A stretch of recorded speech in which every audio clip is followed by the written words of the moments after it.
Hello, mga kamaster, maraming salamat po sa lahat ng tumatangkilik ng Number 1 Supreme Warrior. Paki-follow and subscribe mga master para sa mga susunod pang mga kabanata. Number 1 Supreme Warrior. Kabanata 141.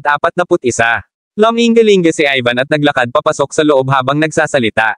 Hindi nagtagal, nakita niya ang opisina ng manager. Kaya ikaw si Young Master Taylor. Hayaan akong ipaalam sa aming manager. Naintindihan naman ni Sonia at sinabing, hindi na kailangan, nahanap ko na, hindi ba? Ito ang opisina ng manager. Pretty lady, you mind your own business, kaya ko. Mag-isa ka pumasok. Ngumiti si Ivan, tumalikod, at inutusan ang kanyang mga bodyguard. Hintayin mo ako sa pasukan. Pagkatapos niyang magsalita, tinulak niya ang bumukas ang pinto, pumasok, at agad itong nilock. Bakit hindi ka kumatok? Nakayukong tanong ni Selena habang abala sa trabaho. Kapag tumingin siya, nagulat siya. Ivan Taylor, bakit ka nandito? Meron si Selena. Walang espesyal na damdamin para kay Ivan. Ilang taon na ang nakalipas, si Lolo ay galit at nag-aalala. Ng reputasyon ng pamilya Taylor nang itaboy niya ang buong pamilya nito. Ang pamilya Taylor. Hindi sinisisi ni Selena ang kanyang lolo dahil dito. Ang luma. Lihim na sinabi ni Master sa kanya nang makapagdesisyon na siya at nagpalaglag. Ang bata, maaari siyang makabalik kaagad sa mga Taylor. Gayunpaman, siya ay napakatigas ng ulo at itinalaga ang kanyang puso sa panganganak sa bata. Pagkatapos ng lahat, iyon ay isang buhay at ang kanyang sariling anak. Ang bata ay walang kasalanan. Matandang guro. Pinalayas lamang ang kanyang pamilya sa pamilya Taylor, ngunit hindi ito nagtapos doon, iilan. Ang mga kumpanya ay hindi nang ahas na gamitin si Selena at lahat ng ito ay dahil kay Ivan. Nakasalukuyang nakatayo sa kanyang harapan. Haha, hindi ba pwedeng bumisita ako? Wala kang dahilan, pinsan. Natawa si Ivan at tinignan ang design ng opisina. Mukhang maganda. Medyo malaki ang opisinang ito at mukhang ang disenyo. Mabuti. Nagtatrabaho ako. Mangyaring umalis kung wala kang anumang negosyo dito. Kailangan ko bang tawagan ng security para itaboy ka at pahirapan ka? Si Selena ay may malamig na ekspresyon sa kanyang mukha at umupo kaagad sa kanyang upuan. Hoy pinsan, ano bang pinagsasabi mo? Kami ay isang pamilya at ako ay iyong pinsan. Kami. Madalas tayong maglalaro noong mga bata pa tayo, remember? Ginampanan ni Ivan ang pamilya. Relationship card bago sabihin, sige, titigil na ako sa paglalaro ng mga palumpong. Ang iyong kumpanya ang namamahala sa high-end na proyekto ng kapitbahayan sa South Hill Real Estate, tama ba? At alam mo na ginagawa ng pamilya Taylor. Negosyo ng construction material. So, sana magtulungan tayo for the sake ng pamilya Taylor. Ngumiti si Ivan nang may kumpiyansa at nagpatuloy, naniniwala ako na hindi ka tatanggi bilang pinsan ko. Kung tutuusin, hanggat kaya naming magtrabaho. Sama-sama, matutulungan natin ang pamilya Taylor na maitatag ang sarili bilang pangalawang class aristokratikong pamilya sa Middle Province. Walang imik si Selena at dumilim ang mukha niya. Ilang araw na lang ang lumipas mula noong aming kumpanya ng real estate ay nakuha ang piraso ng lupa. Dapat mayroon kang isang napakamaasahang network upang magkaroon. Nalaman agad. Hoy, pinsan, makinig ka sa sarili mo. Sigurado ako na hindi ako ang tanging dumating sa iyo nitong ilang araw. Iba pang mga pamilya na ginagawa.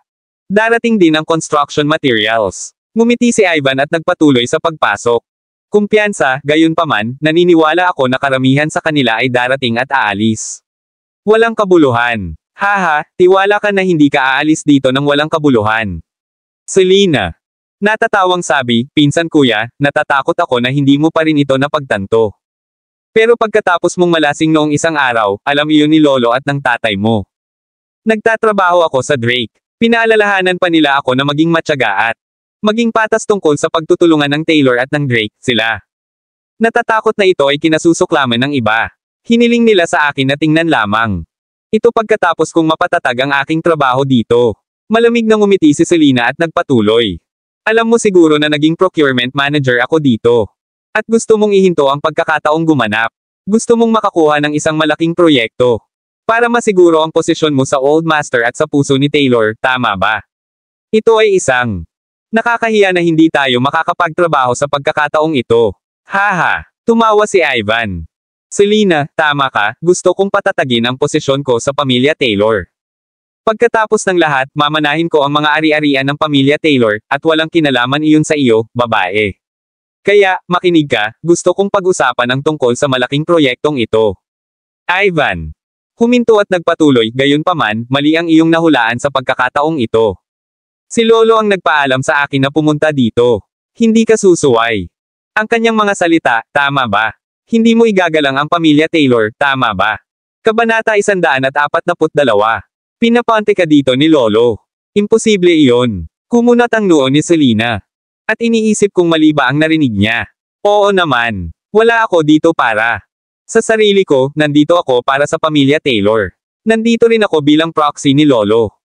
Para pumirma ng kontrata sa iyo. Napuno ng malaking ngiti ang mukha ni Ivan at sabi kay Selena, syempre, I'm being considerate. Upang ikaw ay sumulong pa sa pamilya Drake, hindi ko gagawing mahirap para sa iyo. Ang bahagi ng kita. Imposible. Nagdilim ang mukha ni Selena. Siguradong nagsisinungaling ka. Sa akin. Sinabi ni Lolo na hindi niya ako pipilitin na makipagtulungan. Ang pamilya Taylor noong kasisimula ko palang magtrabaho dito. Kung kay Drake. Alam mo, mawawala ng tiwala sa akin ang mga Drake. Tutal alam naman ni Selena. Napakahusay ng karumal-dumal na karakter ni Ivan. Ito ay ganap na posible na siya ay nagsisinungaling. Tubo. Haha, if you don't believe me, you can call him right now, hindi ko. Kailangang magsinungaling sa iyo tungkol sa mga bagay na tulad nito. Tumawa si Ivan at nagpatuloy, ikaw. Dapat siguraduhin sa iyong puso na ang matandang master ay matagal nang umaasa na ang pamilyang Taylor ay babangon upang maging isa sa mga pangalawang klase na maharlika. Mga pamilya, isa itong magandang pagkakataon upang tayo ay maging isang first class. Aristokratikong pamilya. Sa tingin mo ba ay palalampasan niya ang pagkakataong ito? Kay Selena. Dumilim ang ekspresyon ng mukha nang marinig niya ito. Napakalinaw niya. Na ang tukso ng pagiging isang pangalawang klaseng aristokratikong pamilya ay mahirap. Upang labanan. Kung ang proyektong ito ay hindi masyadong malaki, ang matandang master ay walang paniki. Isang mata at sa halip ay gagawa ng iba pang pangmatagalang plano. Gayunpaman, ito ay hindi. Sorpresa na ang matandang Panginoon ay naantig sa isang malaking proyekto na maaaring magdulot ang pamilyang Taylor upang maging isang pangalawang klaseng aristokratikong pamilya, pinsan. Ano pang hinihintay mo, ito ay isang napakagandang pagkakataon para sa aming pamilya. Ikaw, bilang bahagi ng Taylor, ay dapat pumanig sa aming pamilya. Pagkatapos niyang magsalita ay kinuha ni Ivan ang humigit kumulang 200,000 cash mula sa kanyang bag at inilagay ito. Mesa ni Selena. Isaalang-alang ito bilang bahagi ng iyong komisyon. Pagkatapos ng lahat, ang iyong kailangan ng anak na babae ng pera para makapag-aral. Kahit malaki ang sahod mo, meron pa rin. Ilang oras bago nila bayaran ang sweldo mo, tama ba? Tsaka bagong semestre na. Simula sa lalong madaling panahon, hindi mo nais na maghintay ang iyong anak na babae ng isa pang taon, hindi ba? Nang makita ni Ivan na nanatiling tahimik si Selena with a dark expression on her mukha, ngumiti siya at nagpatuloy, ang maliit na halagang ito ay tiyak na hindi sapat na. Sigurado akong higit pa rito ang inaasahan mo para sa isang malaking proyekto. Ako. Nag-iisip na dapat kong palayasin si Fane sa bahay namin kapag hindi siya makabayad. Ang 10 milyong kabayaran sa kaarawan ni Old Master, at ayusin ang aking mga issue. Kasama siya mamaya sa ibang lugar. Ngayon, gayunpaman, tila may mas mahusay solusyon. Iminungkahi ni Ivan na itaboy niya si Fane sa pamilya kong. Pumayag si Selena na pumirma ng kontrata sa Taylors. Si Selena noon. Nagalit agad. Ivan Taylor, ano ang gusto mong sabihin? Hindi ba tayo sumasang-ayon na lutisin namin ang isyong iyon na may kabayarang 10 milyon? Itataboy mo siya at hindi mo siya kikilalanin bilang asawa ko kung hindi siya makabuo ng pera, at iyon na. Kabanata 143. Malamig na ngumiti si Ivan. Selena, masyado kang walang muwang.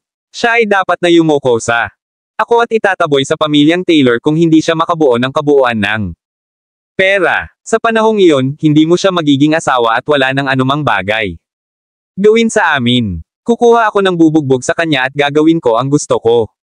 Ivan. Huminto bago siya nagpatuloy, I know that you're soft-hearted and you'd siguradong masama ang loob niya. Mayroon akong mungkahi para dito. Kung pipirmahan mo ang contract with me, I'd void the 10 million compensation, I can even give you 20 milyon para tulungan si Faye na bayaran ang 10 milyong reg along kasal. Ang natitira, 10 milyon ay para mabili niya ang matandang master ng regalo para sa Taylor. Tanggapin mo siya. Ang alok na ginawa ni Ivan ay talagang kaakit-akit at si Selena. Tinukso. Gayunpaman, umiling siya. No way, hindi ko maipapangako sa'yo ito. Hindi ko ito magagawa bilang miyembro ng procurement department ng Drake Group. Kung alam ni Miss Tanya ang tungkol sa suhol na ito, madidismaya siya, hindi ko kaya. Ipagkanulo ang tiwala niya sa akin at kay Fane. Haha, pinsan, tanga ka ba? Bakit? Ikaw pa rin ang kumikilos na marangal sa sandaling ito. Kailangan mong maunawaan, ang pera ko. Mabigyan ka ng magandang buhay ng iyong asawa. Makakatulong din ito kay Fane. Makuha ang pagkilala ng pamilya Taylor. Kung hindi kayo makaisip, 30 milyon sa loob ng susunod na 20 araw, kailangang makaalis si Fane sa. Tatanggi ang pamilya Taylor at ang iyong mga magulang na aminin itong manugang na ito. Kasal sa pamilya mo. Ngumiti si Ivan. Natatakot ako na ang mga idiots lamang ang gagawin. Gumawa ka ng ganitong desisyon. Huwag kang mag-alala. Sinabi na ni Fane na gagawin niya. Ayusin ito bago ang kaarawan ng matandang master at nagtitiwala ako sa kanya. Besides, siya. Bodyguard ng pamilya Drake at kumukuha ng buwanang sweldo na 20 milyon. Aking. Naging mas mabait din si mama sa kanya, kaya hindi mo kailangang mag-alala. Selena. Napakatigas pa rin sa kanyang kinatatayuan. Bilang tao, dapat may bottom tayo. Linya. Nahirapan ako sa 5 taong paghihirap na ito at ngayon si Fane. Bumalik na, may tatay na ang anak ko. Pareho kaming may trabaho ni Fane at naniniwala ako. Para mas gumanda ang buhay natin. Huwag, ayaw mo bang makuha ang pagkilala ng matandang Panginoon, Ama, at ng iba pang pamilya Taylor? Kawalang paniwala noon. Nakasulat sa buong mukha ni Ivan. Sa kanyang opinyon, Selena ay talagang gumawa ng isang hanggal na desisyon. Kailangan mong malaman na maaari mong gamitin ang iyong kasalukuyang trabaho upang makuha ang pagkilala ni Taylor. Maaari kang yumaman at mamuhay ng magandang buhay. Bakit mo tatanggihan ang alok na ito na nagbabago ng buhay? Ang matandang master ay magiging malungkot kung gagawin mo ito. Natahimik sandali si Selena at sinabing, naniniwala ako. Nasusuportahan ng matandang master ang aking pinili. Siya ay kasalukuyang nabulag sa kanya. Pagnanais na maging isang pangalawang uri ng maharlikang pamilya. Naniniwala ako na gagawin niya. Maunawaan na ang aking pinili ay ang tama sa katagalan. Kailangan kong magkaroon mga tagumpay sa Drake Group at bumuo ng tiwala sa akin ni Drake, naniniwala ako na magkakaroon ng iba pang mga pagkakataon para sa amin at sa pamilya Taylor na magtrabaho magkasama. Huminto si Selena dito at seryosong nagpatuloy, pinsan, may sinasabi, ang pagmamadali ay masisira ang lahat. Kahit na ang pamilya Taylor ay may mataas na kalidad. Construction materials, sigurado ka bang kakayanin natin ang ganitong kalaking proyekto? At saka, pangalawang araw ko pa lang na nagtatrabaho dito.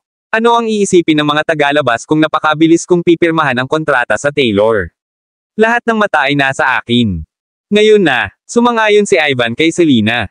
Gayunpaman, para makapirma siya ng ganito kalaki proyekto at patatagin ang kanyang posisyon sa puso ng matandang master, ngumiti siya.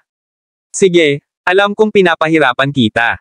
Pagkatapos ng lahat, ito ay pangalawang araw mo sa trabaho. Paano ito, dadating ako ng ilang araw mula ngayon. Gayunpaman, hindi mo ba pinirmahan ang kontrata sa ibang konstruksyon? Mga supplier ng materyales, okay. Kabanata 144. Kumaibot ang sulok ng bibig ni Selena nang dumilim ang mukha niya. Ivan, ako. Dapat ay ginawa itong napakalinaw sa iyo. Hindi mo ba naiintindihan na hindi ito tungkol sa ang timing? Ito ay tungkol sa mga prinsipyo. Hindi ba dapat nating isaalang-alang ang pamilya Taylor? Pangmatagalang benepisyo at hindi nagmamadali sa mga bagay-bagay. Hoy, naglakas loob ang matandang master. Alok dahil tiwala siya sa kalidad ng pamilya Taylor. Construction materials. Isa ka sa mga Taylor kaya alam na alam mo ang kalidad ng ating mga construction materials. Palagi naming pinapanatili ang aming reputasyon. Malinis, tama. Kailangan mong magtrabaho sa isang kumpanya kahit papaano. Nagtatrabaho sa. Tayo ay walang pinagkaiba. Bukod, dapat kang magkaroon ng higit na tiwala sa iyong sarili. Pamilya. Napangiti si Ivan at mas naaninag ang kanyang sinseridad. Nag-alinlangan si Selena. Kasi totoo yung sinabi ni Ivan. Kung pwede lang niyang pangasiwaan ang Drake Group. Chismis sa likod niya. Nagtiwala siya sa material na kalidad ng Taylor Group. Selena, pumayag ka na. Ang 200,000 na ito ay isang token of appreciation lang. At isa pang 20 milyon ay papunta na. Patawarin ko si Fane at hindi mo na kailangan. Bayaran mo ako. I-save ang 10 milyon para sa iyong sarili. Bibigyan din kita ng isa pang 10 milyon para ihanda ni Fane ang regalo ng matandang master. Pagkatapos ay hindi ito tumingin. Grabe sa inyong dalawa. Higit sa lahat, pakikitunguhan ka ng Taylor at ni Fane. Mas mabuti. Kaya, bakit hindi natin dapat gawin ito? Ito ay napakagandang deal. Sa mga nachismis sa likod natin, mapapatunayan natin ang ating sarili sa pamantayan ng ating kalidad. Ang pagiging maaasahan ang magiging pinakamahusay na paraan upang patunayan na kami ang pinakamahusay partner na makakatrabaho. Ang pilak na dila ni Ivan ay pinakawalan sa buong potensyal nito. Sa sandaling iyon, gusto kong magkaroon ng mas maraming oras para mag-isip. Pakibalik ang pera dahil hindi ko kukunin ang pera mo kahit nagtatrabaho tayo.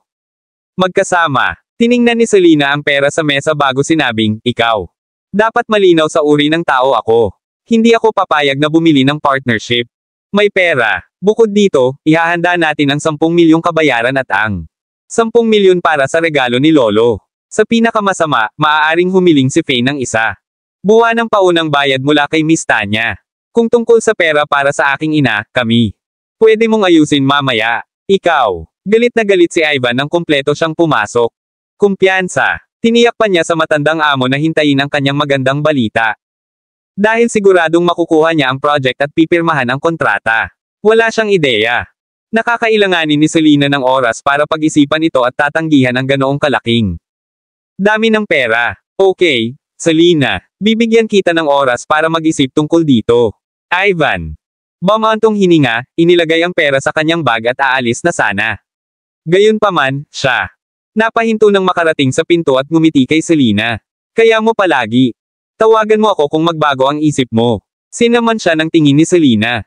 Huwag kang tumawag. Ako si Selena. Alam ko kung ano ang ginawa mo sa pamilya ko sa nakalipas na 5 taon. Aking likod. Ang mga taong mapanlinlang na tulad mo ay hindi karapat-dapat na tawagan ako sa aking unang pangalan. Haha, mukhang gusto mo pa ring tawagin kong Selena Taylor. O kaya, knucklehead. Tumawa si Ivan at naglakad palabas ng opisina, taon na ang nakalipas. Pinilit ni Selena na ipanganak ang bata at hindi niya pinansin ang mga Taylor. Dissuades. Dahil sa katigasan ng ulo, tinawag ni Ivan na knucklehead si Selena. Tuwing nagkikita sila, sa pagkakataong ito, hindi na niya ito tatawaging Selena. Kung hindi niya kailangang makapasok sa kanyang magagandang grasya. Kabanata 145. Nagsimulang magchismisan sina Sonia at Felicia sa isang sulok pagkatapos pumasok si Ivan kay Selena. Opisina. Sonia, kilala mo ba kung sino iyon? Napakayabang niya kaya pumunta siya. Diretso sa opisina. Nagsama pa siya ng mga bodyguard. Felicia. Tumingin sa opisina bago nagtanong kay Sonia. Malamig na ngumiti si Sonia. Sino kaya? Maging. Siya ang young master mula sa pamilya Taylor, si Ivan Taylor. Isa siya ng mga playboy. Siya ang namamahala sa Taylor Group ngayon at nanlalako. Pera ng kumpanya. Talaga. Kumunat ang noo ni Felicia. Then why is he heard that Ivan is on the bad side of Selena because he has been against? Siya mula nang siya ay sapilitang lumabas sa pamilya Taylor. Parang alam ko na, si Ivan ay dito 2 araw lang matapos maging procurement manager si Selena. Ito ay malinaw na gusto niyang pirmahan ni Selena ang kontrata at ibigay ang malaking proyektong ito sa pamilya Taylor. Nagliwanag ang mga mata ni Felicia at nagpatuloy, kung ganoon. Pagkatapos ito ay hindi ka panipaniwala. Hindi ba iyon nangangahulugan na inaabuso niya ang kanyang kapangyarihan bilang manager? Kung isusumbong ko ito sa general manager at kay Miss Tanya, itong babaeng ito gagawin para sa kabutihan. Kailangan niyang umalis sa trabaho at umalis. Oo, kung siya ay maglaan ng ilang maliliit na proyekto sa pamilya ni Taylor sa loob ng ilang buwan. Down the road, maaring alam na natin ito at baka malapit lang ang pamilya Drake. Isang mata sa iyon. Kung tutuusin, nasa construction material business talaga sila. Gayunpaman, nagsimula siyang magtrabaho. Masyadong obvious na nag-aabuso siya. Ang kanyang kapangyarihan kung magbibigay siya ng ganoong kalaking proyekto sa pamilya Taylor ngayon. Tuwang-tuwa si Sonia habang hinihintay ng lahat na magulo si Selena, sila. Hindi ko alam na ang pagkakataon ay dumating ng napakabilis. Pareho silang naghihintay para guluhin ni Selena kagabi, pero hindi nangyari. Sa halip, iniwan niya ang isang napakagandang impression sa harap ng mga empleyado. Narinig ni Sonia ang Talakayan sa pagitan ng mga empleyado tungkol kay Selena kaninang umaga nang pumasok siya. Para sa trabaho, sabi ng iba, gwapo, mayaman, at good in ang asawa niya. Nakikipag-away. Pinalakpakan ng ilan sa kanila si Selena sa pagpapakita ng solicitude sa kanya. Subordinate at pinuri pa siya sa kanyang paninindigan ng si Sean Logan. Gusto nga i-treat siya sa isang pagkain. Nalaman nila na siya ay hindi nasisire gaya niya. Hindi tumanggap ng anumang suhol mula sa ibang tao. Ginawa nito ang parehong Sonia at galit na galit si Felicia. Sinadya nilang i-frame si Selena, sa halip, nabigo sila. At nadama na parang tinulungan nila siyang bumuo ng magandang imahe sa halip. Oo, ang aming. Narito ang pagkakataon at wala tayong kailangang gawin. Maghihintay kami at ilantad. Siya pagkatapos nilang pirmahan ang kontrata. Tuwang-tuwa si Sonia. Siya. Nadama na ang kanyang paghahangad para sa posisyon ng manager ay magtatapos sa lalong madaling panahon. Dito. Sandali, nakita nilang galit na lumabas si Ivan mula sa opisina. Ang ekspresyon. Mababanaag sa kanyang mukha ang kanyang kalungkutan. Isipin mo ang aking asterisk sa. Siya lang ang hindi. Gusto mong pumirma ng kontrata sa amin. Lumingon si Ivan at naiinis na tumingin sa opisina. Tahimik niyang naisip, Selena Taylor, kung hindi mo pipirmahan ang kontrata sa akin, hindi ko gagawing madali si Fane sa kaarawan ni Lolo. Ipapapatay ko siya kung hindi niya makuha ang pera at itaboy. Ang bahay. Young Master Taylor, balak mo bang umalis? Sa hindi inaasahan. Nakangiting naglakad si Sonia. Bilang isang supervisor, sa tingin ko nakakausap ko. Private ka. Kabanata 146. Makipag-usap sa iyo. Kumunat ang noo ni Ivan at pinalaki ang babaeng nasa harapan niya. Ang babae ay nasa 20 taong gulang, nakasuot ng propesyonal na suit ng opisina. At palda, at nagsuot ng salamin sa mata. Mukha siyang matalino at may kakayahan. Tumingin si Ivan. Maingat at nalaman na siya ay medyo maganda. Oo, ako ang supervisor dito at medyo maimpluwensyahan ako.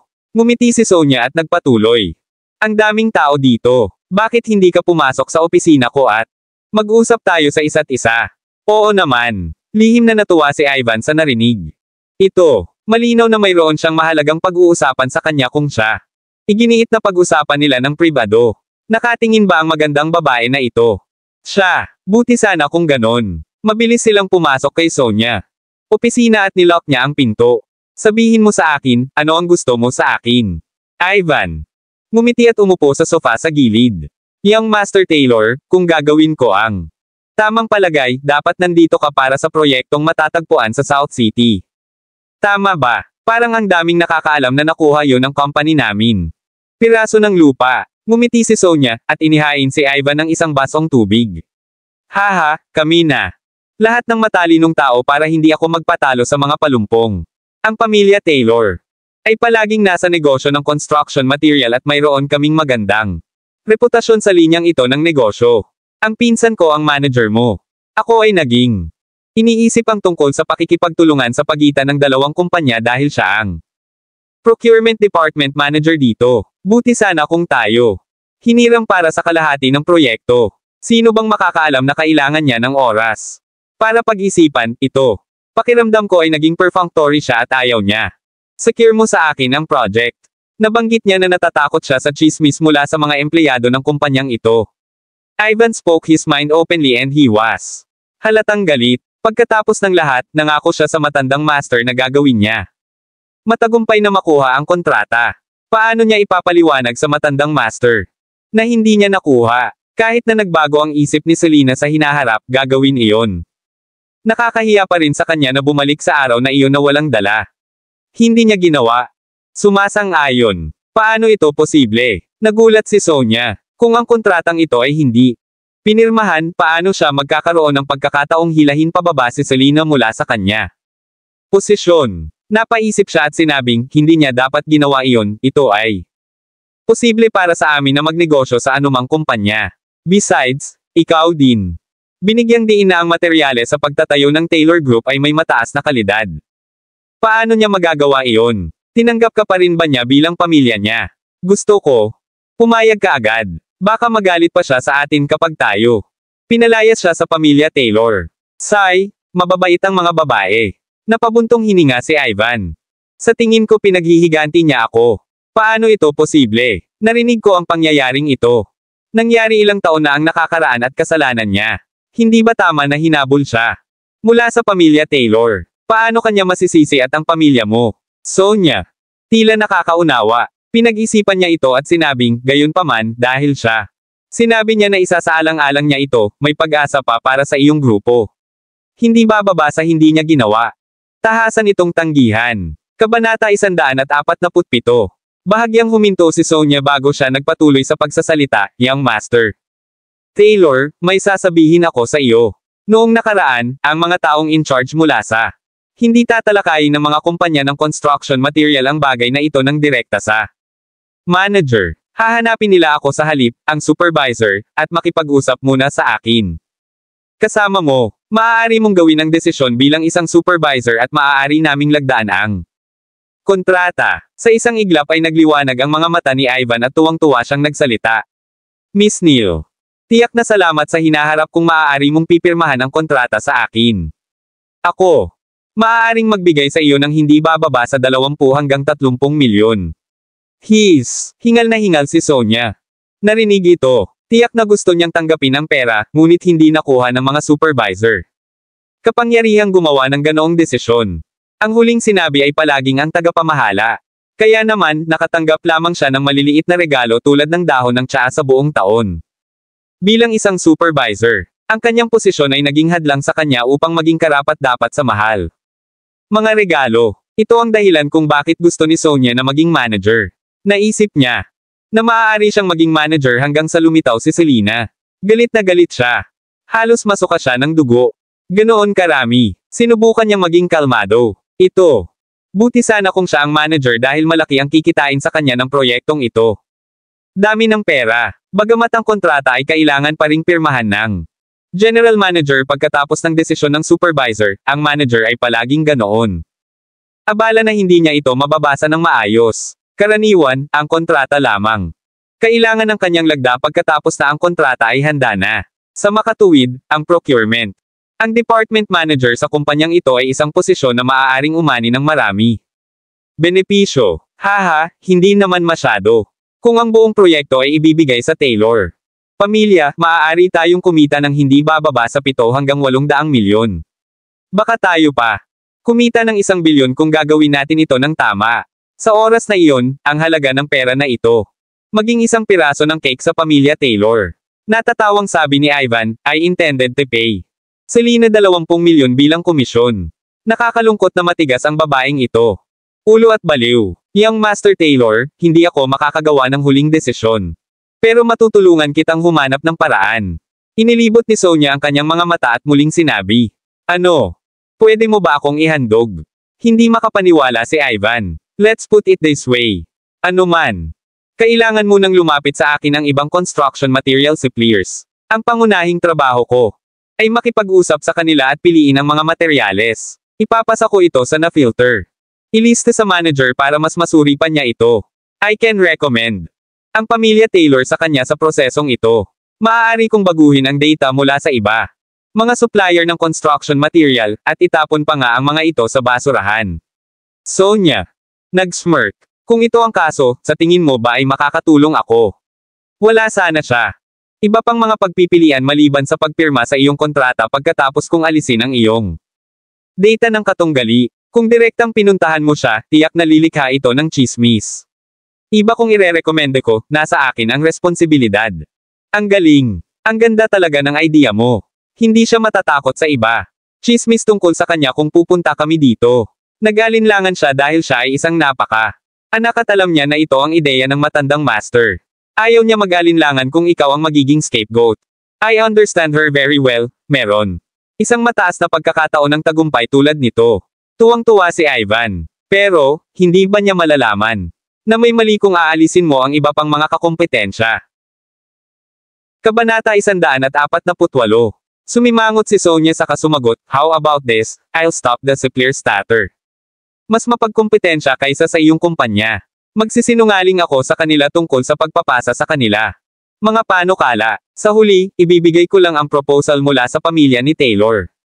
At iba pang menor de edad na kakompetensya. Sa ganoong paraan, wala siyang ibang pagpipilian kundi ang piliin kita ha. Nagliwanag ang mga mata ni Ivan. Tumayo siya at excited na nagsalita. Oo naman, ang ganda talaga ng idea mo. Sa ganitong paraan, hindi matatakot si Selena sa iba. Nagchichismisan sa likod niya. Sa tulong mo, hindi siya mapipilitin ng pasanin. Oo, paano naman yon? Sabi mo tutulong ako, nakangiting sabi ni Sonia. Bahagyang at sinabi, halika, narito ang 200,000. Ngumiti si Ivan at inalok ang 200,000 ang inihanda niya para kay Selena. Inilagay niya ito sa mesa. Itong pera ay isang tanda ng pagpapahalaga. Bagamat wala kang pangwakas na sasabihin at hindi maaari. Pirmahan ang kontrata, babayaran pa rin kita ng 10 milyon bilang pasasalamat minsan. Nagtagumpay tayo sa bagay na ito. 10 milyon. Natuwa si Sonia. Tumayo siya. Pataas. Tanggapin mo, young Master Taylor. Huwag kang mag-alala, gagawin ko ang aking makakaya at hikayatin ang aking manager, at tulungan ang iyong pamilya na maging pangalawa. Class aristokratikong pamilya. Sa pamamagitan ng paraan, dapat kang maghanda ng 3 magkakaibang mga kopya ng kontrata. Natatakot ako na siya ay tanggihan kung ang margin ng kita ay hindi of satisfactory. Walang problema, gagawin ko. Mabilis na bumangon si Ivan. Umalis. Isinara ni Sonia ang pinto ng opisina niya pagkaalis ni Ivan. Inilagay niya ang 200,000 sa mesa sa kanyang sling bag at tuluyang nakahinga. Hindi ko pa nagawa isang bagay na tulad nito at wala akong ideya na makakakuha ako ng napakalaking alok kailan. Tapos na ito, magkakaroon ako ng 10 milyon. Bumantong hininga siya at nagpatuloy, ganito. Sayang hindi ako ang manager. Mas magiging madali kung ako ang manager. Hindi nagtagal ay masayang nakarating si Ivan sa kanyang sasakyan. Paano na, Ivan? Ginawa mo ba ito? Pagkapasok niya sa bahay ay nagtanong si Theodore Taylor. Huwag kang mag-alala. Bagamat hindi pa kami pumipirma ng kontrata, malapit na itong mangyari. Sinabi ni Selena na kakailanganin niya ng oras para makapag-isip. Isusulat ko muli ang kontrata at ayusin ang data para sa pagsusumit sa hinaharap. Magkakaroon ng 3 kontrata, ang isa ay may isang pagpepresyo na mas mababa kaysa sa rate ng merkado, ang pangalawa batay sa rate ng merkado. At ang pangatlo na may mas mataas na margin ng kita. Plano kong ayalay ang lahat ng 3 ito. Para piliin niya. Nakangiting sabi ni Ivan. Sa sandaling narinig nila na tagumpay ay malapit lang, ang kaligayahan ay nakasulat kay Theodore at Old Master. Mukha ni Taylor. Iyan ay talagang mabuti. Kahit na nag-aalok kami ng diskwento batay sa aming normal na pagpepresyo, kikita pa rin tayo ng 5 hanggang 6 na bilyong tubo. Kung pretuhin kami ni Selena. Mabuti at nagbibigay daan sa amin na gamitin ang market rate, ang kita ng 8 bilyon ay hindi magiging isang issue. Tuwang-tuwa si Theodore. Hindi niya alam na si Taylor iyon. Magkakaroon ng malaking pagkakataon ang pamilya. Gayunpaman, dapat si Selena.